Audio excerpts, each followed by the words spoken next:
happens, it never ends, it's all a loop, everything is nothing, nothing is everything, everything is nothing, nothing is everything. So, I've finally gone off the edge. I went too far, guys. I'm crazy now. I'm joking. I was always crazy. But in all seriousness, before I start this video, I just want to state that this video is going to tackle a lot of heavy themes that may make some of you feel uncomfortable. But don't worry, I'm not going to take you all the way down to the trenches and not, show you the light and extract some wisdom from it. So it's all for a purpose. This does go full circle. It's all good. Iboga put me in a very dark place.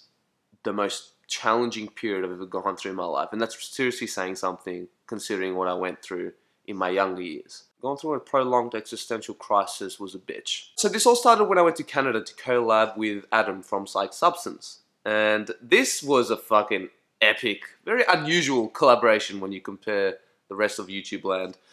And man, I had an absolute blast. Adam is such a cool dude, and I'll forever be grateful for not only him inviting me to his home, but for giving me the opportunity to collaborate with him and to put my name out there, So Adam, if you are watching, thanks brother. I'll forever be grateful for this opportunity, man. I had a fucking awesome time. What can I say? It's such a shame that we live on like literally opposite ends of the world. That kind of sucks. Originally, I was going to have DXM, right? And we was going to do it, but part of me was like, oh, I don't really feel comfortable about getting high of cough syrup for the world to see. It just wouldn't look good. You know what I mean? But eventually he suggested Iboga, and I'm like, oh yeah, I can have like a small dose Iboga trip, that should be cool. It's a plant medicine. That sounds like a good idea. No. So for those who don't know, Iboga is a very ancient African shrub which has been used by the Bwiti tribe for thousands of years as a sacrament. The active compound in Iboga, which is the most studied, is Ibogaine. Now, Ibogaine, unlike any other psychedelic substance, is very unique considering that it doesn't just work on the serotonin system, but it also works on the opioid receptors as well. And because of Iboga's unique profile of scrubbing the opioid receptors clean from any residue, heroin addicts usually experience little to no withdrawals afterwards. And this is just after one session, right?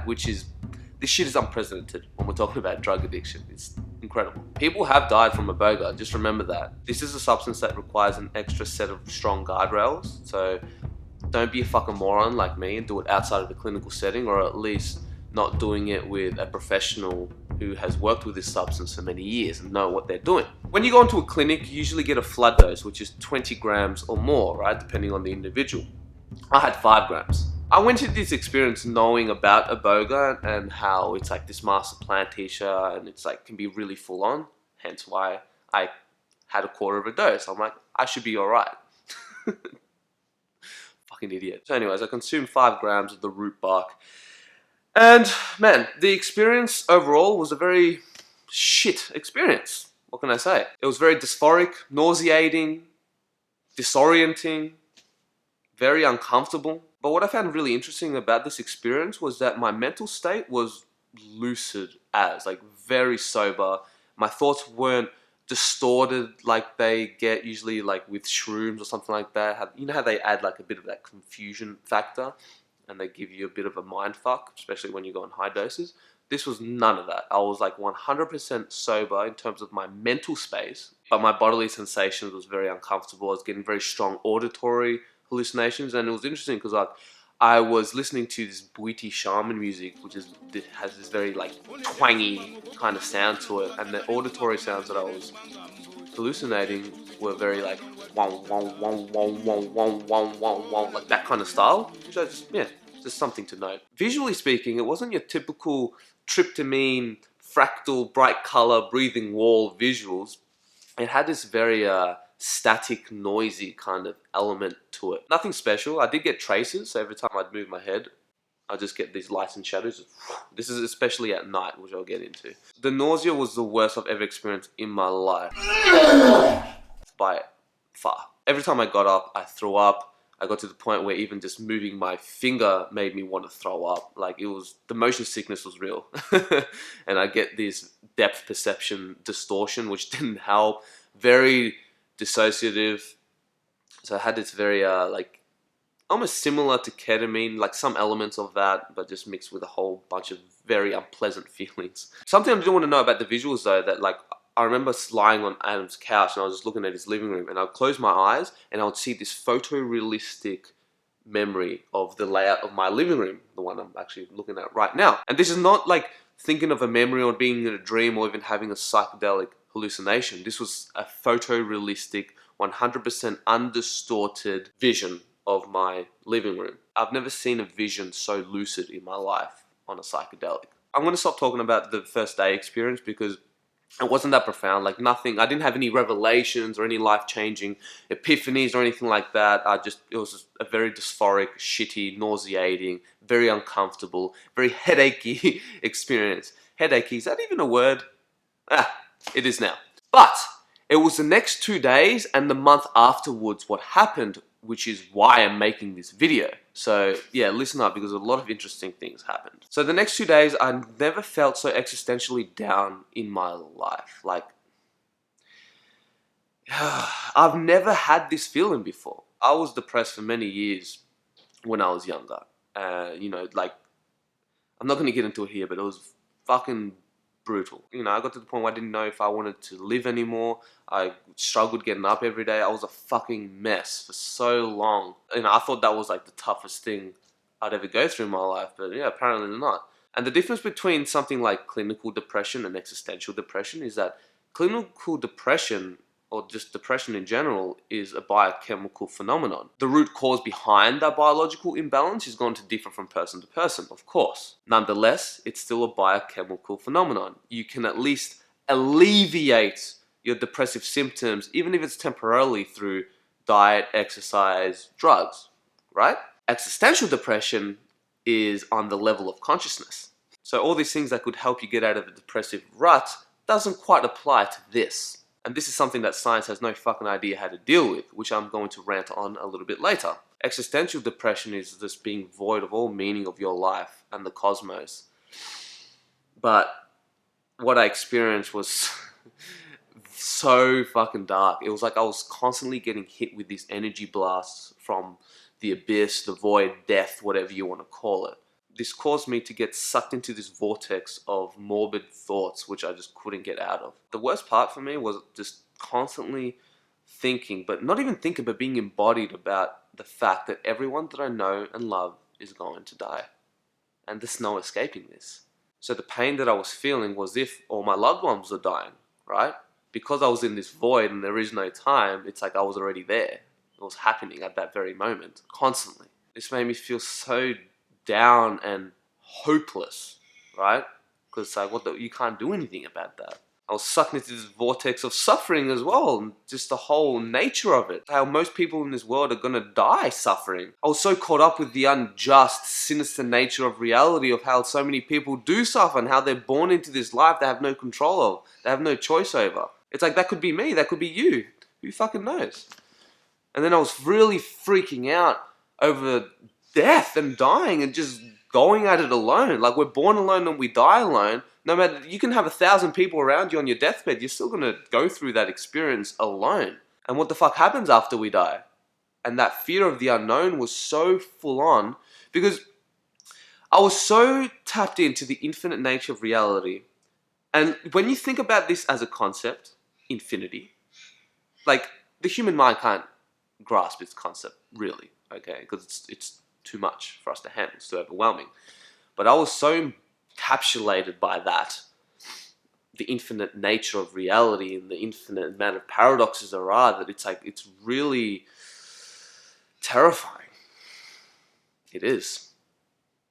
Infinity is not what you think it is. Infinity isn't as glamorous and new age as you think. It's fucking terrifying. It's overwhelmingly terrifying of how full on that actually is. Especially when you realize it's all a loop, infinite paradoxes, the infinite parallel realities, multiverses, possibilities. And I was really thinking about this, like, if we're the universe observing itself through different perspectives, through this thing that we call time, which is our ego, trying to sequence things from A to B to C to D. So really there is no time and everything's happening simultaneously. There is no past, there is no future. Then what's to stop me from like reincarnating in the dark ages and getting tortured in the medieval times or some shit like that. So does that mean I'm just going to be in pain and suffering for eternity in one way or another? And just really going down that hole, like I was in a very hellish space and so alone, man. That's the kicker. And this really brought back some like PTSD symptoms about my ayahuasca experience. For those who've seen it, I just posted an ayahuasca documentary, and man, the response has been phenomenal. So yeah, glad you guys liked it. And, you know, I thought I got over that because I went full circle. I got the lessons and blah, blah, blah, blah, blah. It was fucking sweet. You know, it really brought up this real fear of psychedelics that I have now more than ever, because that is not a fun place to be. And it is a place that most people would never go. But I went there. I can't unsee it. I can't experience it. I can't unlearn what I learned. And I was so happy and I was in a really good place. And then this one just threw a massive curveball and made me question everything, absolutely everything about life, about myself, what I'm doing, about this channel. And I was like even considering deleting it, if I'm honest. And this is me in that state, right? So I was thinking, fuck, I know that I'm probably helping a lot more people, but is it really worth this channel if one person's going to watch my videos and have a psychedelic trip and then go into a psychosis, and which can fuck them up for life? Like, is it worth helping 1,000 people if that one person is going to go to that place? Because it's a dark path and it's so fucked up that people don't know. Like, if you haven't at least had an experience about really going to a psychosis break and losing yourself, it's the most terrifying thing you can ever go through in your life. It's tough. And I was really questioning psychedelics. Like, I don't know if they help as much as people claim. So I was really going down that rabbit hole and like seriously questioning everything, right? I remember telling a story to a friend the other week, and he's like, fuck, what stopped you from like committing suicide? It sounds so dark. I'm like, you know what? I was beyond suicide. And what I mean by this is that, you know, at least when I was depressed, I always had that fantasy of killing myself. Like, you know, if shit really hits the fan, at least I can just check out. I can get out of here, right? But because of my awareness of reality right now, and especially at that time, it's like, what's the fucking point? Seriously, what's the point of killing myself? I'm just going to have to come back and do this all over again, you know? I remember the second day after Iboga, we did some touristy stuff in Toronto. We went to a museum. I remember Adam being so excited, like a big kid, having his camera taking photos. Like, oh man, look at this sword and these armors and these samurais, and like, you know, being really excited of the history and whatever. And he's like, Tom, look, check this out. And I was just so down. I was like, yeah, what's the point? The cosmos is meaningless. We're all gonna die. Life is pain. This was just, so sucked out of my energy. It seriously felt like a piece of my soul was missing. And I felt true emptiness and lack of meaning to my life. Like, do you know how it feels, guys, to like really find your purpose in life? Finally have this crystal clear direction on how you're going to serve people and know exactly what you need to do in life, which has taken me many fucking years to reach this place, and then it just all gets taken away from you. All of it. Because it's all meaningless. It doesn't fucking matter with you and your stupid ego, with what you want to do with your petty human life. That is what I was feeling. Yeah, not easy. And I was like, I've never felt so homesick in my life. I've never missed my family so much in my life. And I'm not a family person. I've never even felt homesick in my entire life. Every time I've gone traveling and I had to go home, I would always be bummed about going home. I was like, oh man, I don't want to go home yet. But this time I was like, fuck, I just want to tell my family how much I love them and just want to hold them and tell my friends and spend quality time with them. You know what I mean? Like, I just missed them so much. Like, I really did. So these 2 days was the absolute worst of it. This was 48 hours of constant pain and suffering. And I know I'm very good at breaking my negative thought patterns into positive ones. And I know 101 techniques on how to get out of it. But this one, there was just no escaping. The Grim Reaper or death, whatever you want to call it, was constantly grasping at my soul and just constantly shaking me to my core throughout the whole time. So after that, the worst of it was over, but when I did get home, it was still lingering. And it would come back pretty much every day, which was interesting because it was at dawn, right? When it starts to get dark, that's when this existential wave and despair would hit me hard. Apart from those waves, I was fine. Like, you know, I was exercising, eating healthy, spending time with friends, and doing all these things. And it was like, oh, in a really good place. But then dawn would come. Dawn would come, and it would hit me. And boom!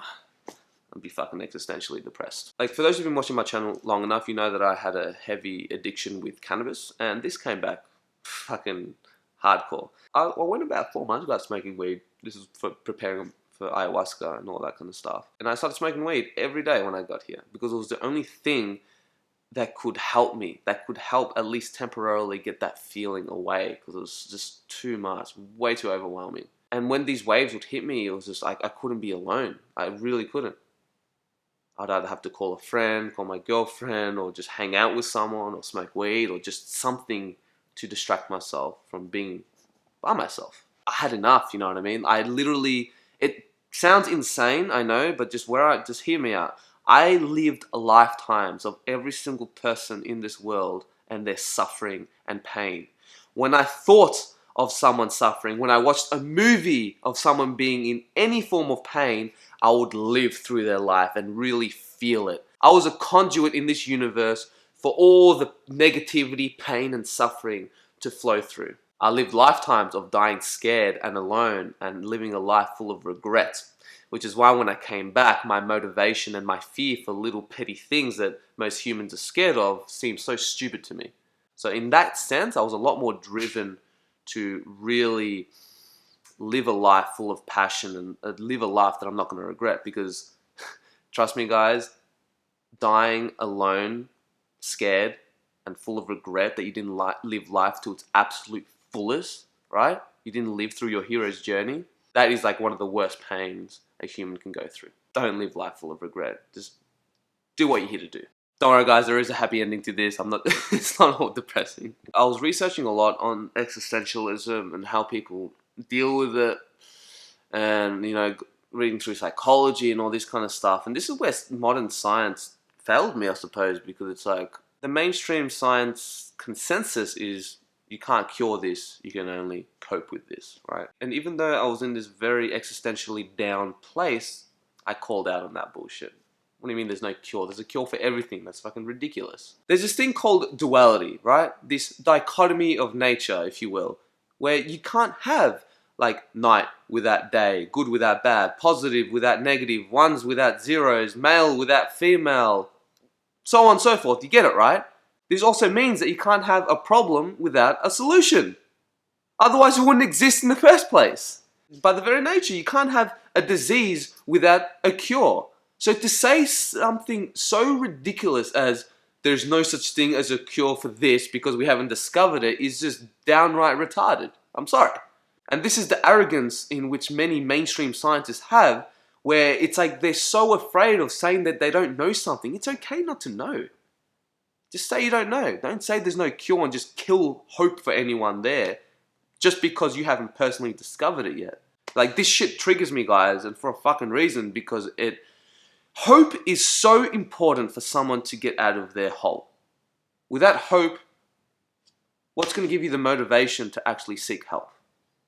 It's going to be difficult. So for anyone that kills hope and contributes to the unnecessary suffering in this world, I'm going to have a big fucking problem with. But anyways, I called their bullshit. I was pissed off. I'm like, this can't, really? There's no cure? That's horseshit. So I had to go unorthodox. I searched far and wide from a few different people. I reached out to a guy, Paul, who I met last year. I went to a workshop. I'm not going to go in depth on exactly what he does because that's a whole other video in and of itself, but for simplicity, we'll just call him a practitioner healer. So I reached out to him and we ended up meeting up for coffee. I think you can just see in my eyes the shit that I went through. And he told me straight up that after this Iboga experience, I didn't quite come back. And this is why I intuitively said to myself, hey, I feel like a piece of my soul's missing. I feel a bit empty. I don't quite feel myself. And he said that straight away. Yeah, you haven't come back yet. I ventured out way too far in the abyss land and I got lost. I didn't come back. The driver of my consciousness was still in that void, constantly feeding me information about that world. We had a very long chat, you know, about death, life, this spiritual path, psychedelics, everything. And just this conversation alone helped me so much. And I was actually already starting to feel better, which is funny. The reason why people get existential anxiety, depression, or whatever you want to call it, is because they don't know how to put value or meaning to a certain thing. Like, for example, what happened to me is like, and this is what Paul told me, he's like, dude, you went through like an 8-year PhD course on death in a couple days. Pretty fucking intense. And he said that the realm that I went to is a place that most people will never even fathom for the rest of their life. This is my journey after all, right? Helping people and all that. I asked for this deep down. And so I learned all this thing about death and the void and the sinister nature of reality and all this kind of stuff, but I didn't know how to put value to my own life. You get me? I didn't ground that wisdom. And also doing Iboga was a moronic idea. And he told me straight up, he's like, fuck you for doing Iboga, are you serious? I'm like, yeah, I know, I fucked up. Like I said earlier in this video, you need extra strong guardrails when you're dealing with that kind of shit. Yeah, it's not LSD, it's not shrooms. This shit is like next level. I at least had hope and the awareness of like, okay, this is just a negative cycle, this is the dark night of the soul, it will get better, it will get better, it will get better. Even though I was losing hope, I still had at least a little bit of it, you know what I mean? That kept me going, that at least forced me to seek help because I know that I couldn't do this alone. You know, and then he tells me that he's helped a lot of people with these post-psychedelic crisis. And what I'm going through right now, this is an easy fix. Like, yeah, dude, it's all good. We'll just have to bring you back. Nothing to worry about. This will be like getting a latte. I'm like, and I gotta say, I love that confidence. Like, really? Oh, thank fuck. Like, it gave me like that relief, like, yeah, everything's going to be okay, you know? So then I did an hour-long session with him. He did some weird stuff. We had a chat, but all in all, I came back.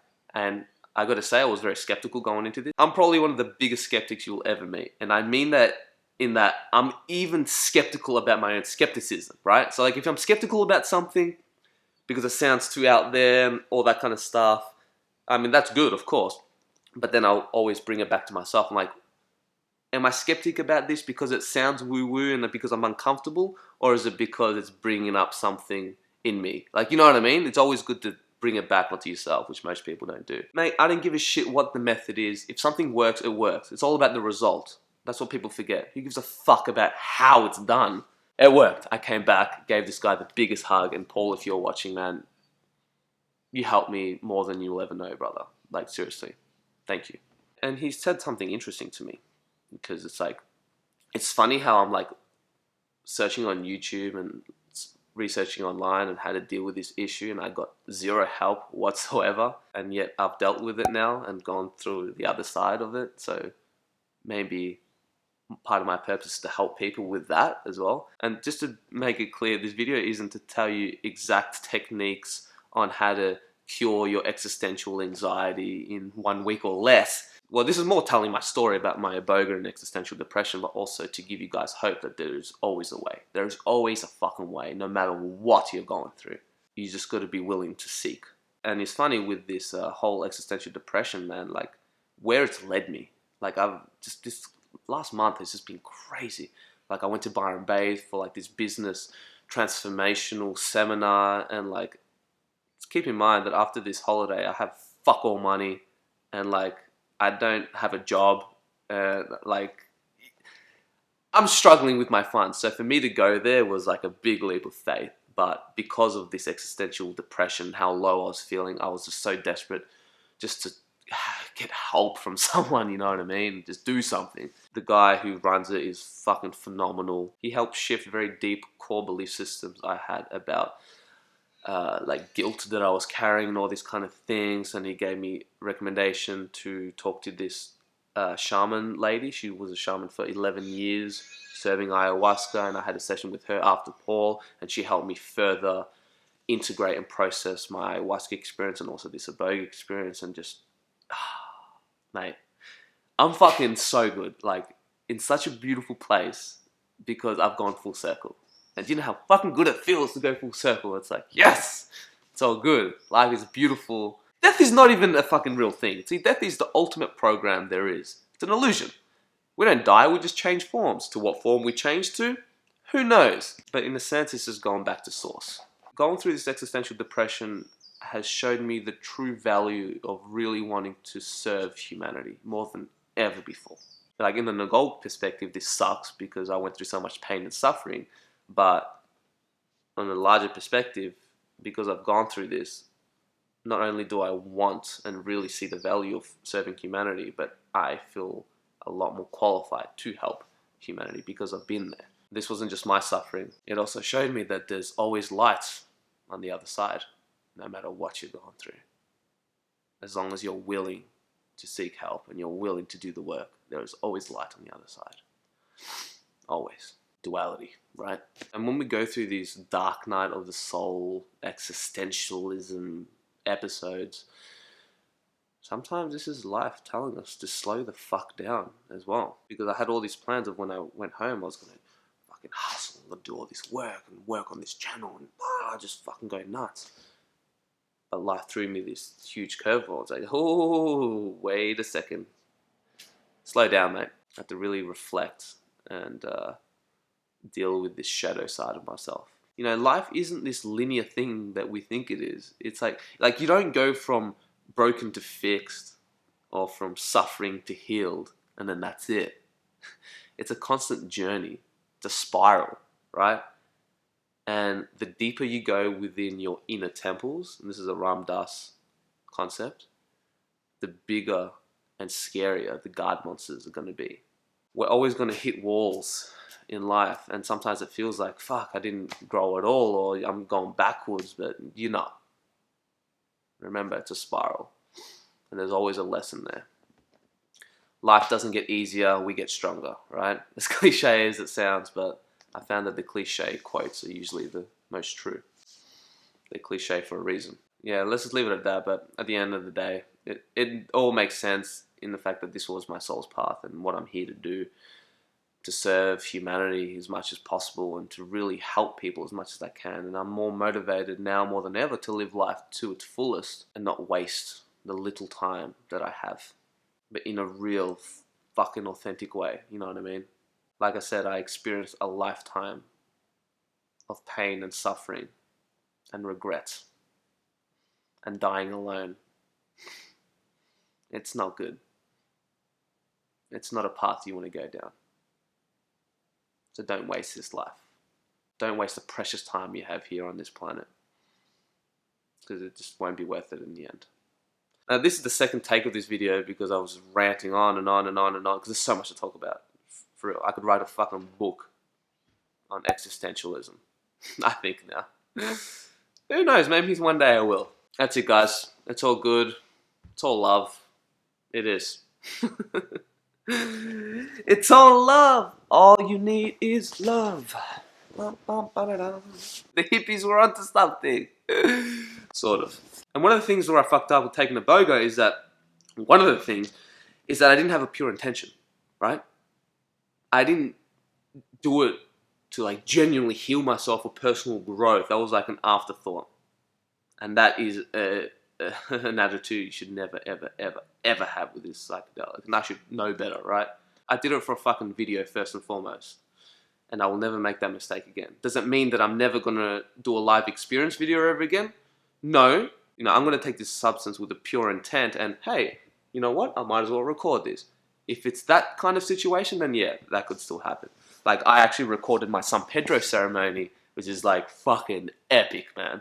I don't know when that's going to be released, whether it's going to be soon or fucking way in the future, because I haven't even started editing it. It's going to take a lot of time. But like I said, in the past, my funds have been getting low. My priorities have been, like, my number one priority right now is to get the fuck out of here. I need my own space. That is absolute number one over this channel right now. You know, and of course, I'd love to work full time on this channel and purely focus on increasing the quality. Of course, that's the dream, right? But if I purely just do that, I'm going to stay poor for a long time. Business is important too, and I'm just looking at other avenues. I'm also going to be launching a podcast on this channel, and man, there's a lot of shit going on, like a lot. I apologize for the frequency of uploads on this channel, but it's probably going to still stay maybe once a fortnight, I think, for now.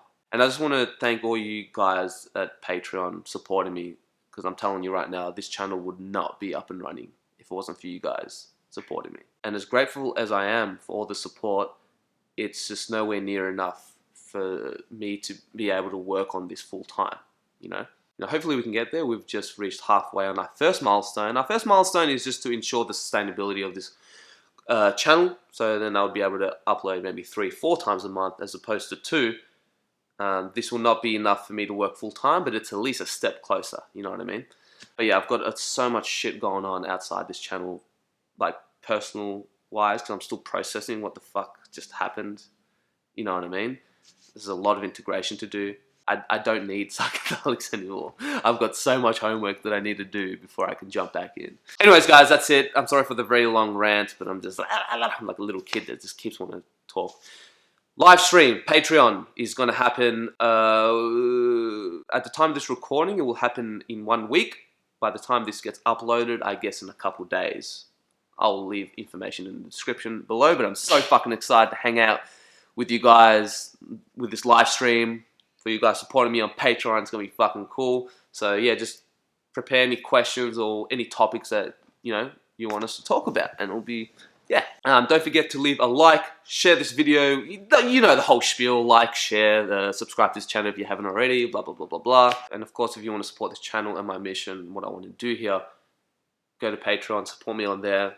Definitely the best way to do it. If you don't want to do that, you can also buy a t-shirt that also helps support this channel. Everything that I make on Patreon and the sales on this t-shirt, it all gets reinvested back. Like, trust me. In fact, I'm spending money out of my own pocket reinvesting in this channel. But I think that's the best way to do it. I'm so much more motivated and clear in what I want to do. Now I've got the meaning back. Meaning is so important, guys. Actually, you know what? I'm going to shut the fuck up. I've talked for too long. I'm sorry, guys. Yeah, that's it. Peace out, guys. Namaste. Goodbye. Peace.